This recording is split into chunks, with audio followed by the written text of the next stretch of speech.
शिवसेना नेता संजय राउत का दावा।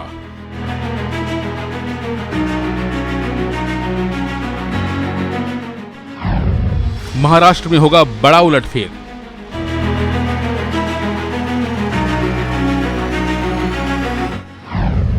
कहा हमारे संपर्क में हैं कई नेता। महाराष्ट्र की सियासत इन दिनों हर रोज बदल रही है।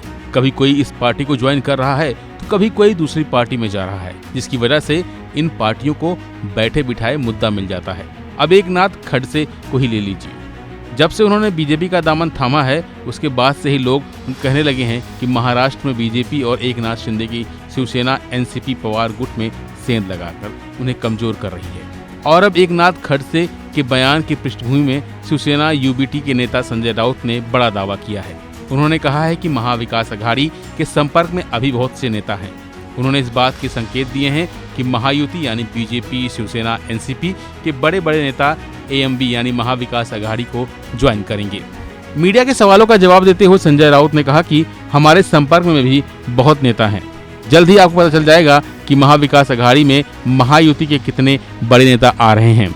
अब बात एकनाथ खड़से की करते हैं, जिन्होंने बीजेपी में वापसी की, लेकिन वो यहाँ आने के बाद खुश नहीं है। और यही वजह है कि उन्होंने ये आरोप लगाया है कि कुछ लोगों के विरोध के कारण बीजेपी में उनके आने की औपचारिक घोषणा नहीं की गई है। वह इस बात से खासे नाराज नजर आ रहे हैं।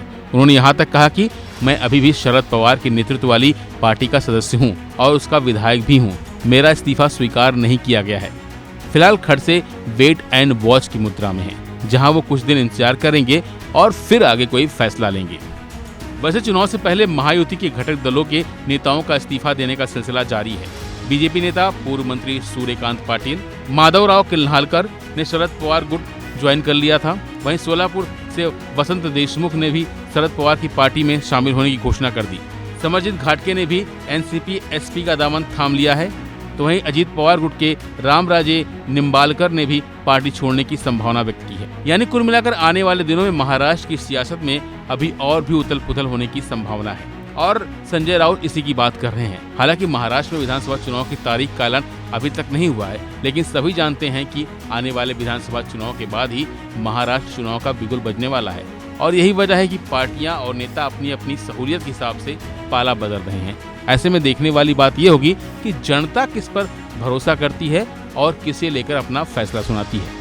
फिलहाल के लिए बस इतना ही। बाकी अपडेट बने रहिए वन इंडिया हिंदी के साथ।